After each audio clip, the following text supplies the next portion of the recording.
ये है कि रानी बिटिया वाली कहानी चल रही थी। लेसन नंबर कौन सा है? 10, भारत का मानचित्र और भौगोलिक विविधता। तो उसके अंदर उसने क्या कहा? उसकी माँ ने क्या कहा कि मैं उसकी माँ ने पूछा, उसने क्या कहा? मैं कहां से आई हूँ? अंदर से बाहर आई हूँ। कहां से आई हूँ? अंदर से बाहर। वो बात क्या है उसकी? वो सुनने की।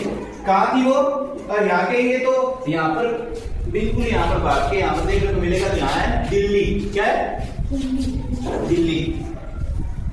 ठीक है कि बिटिया रानी दिल्ली से चलती चलती कहां पहुंच गई थी? यहाँ पंजाब और हरियाणा की राजधानी चंडीगढ़। चंडीगढ़ इस प्रकार से पहुंच गई थी। वो कहां थी? दिल्ली। और जल्दी जल्दी कहां पहुंच गई? चंडीगढ़ पहुंच गई। और फिर चंडीगढ़ से राजस्थान की राजधानी कहां पर आ गई? जयपुर में। कहां आ गई?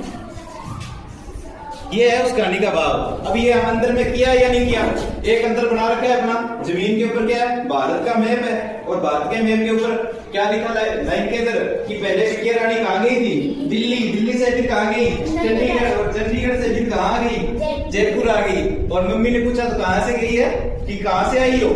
तो उसने कहा मैं अंदर से बाहर आई हूँ। लेकिन हमें देखने में ऐसे लगा था जैसे वो कहां सच में कहीं दिल्ली में गई हो, फिर वहां पर बाद में कहां पहुंच गई हो? चंडीगढ़। और फिर बाद में कहां गई हो?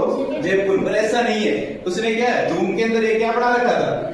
नक्शा बना रखा था। किसका? भारत का। उस भारत के मैप के ऊपर ये कहां से? दिल्ली से चंडीगढ़ और चंडीगढ़ से जयपुर पहुंची। क्या बच्चों आपको समझ में आया ये बात?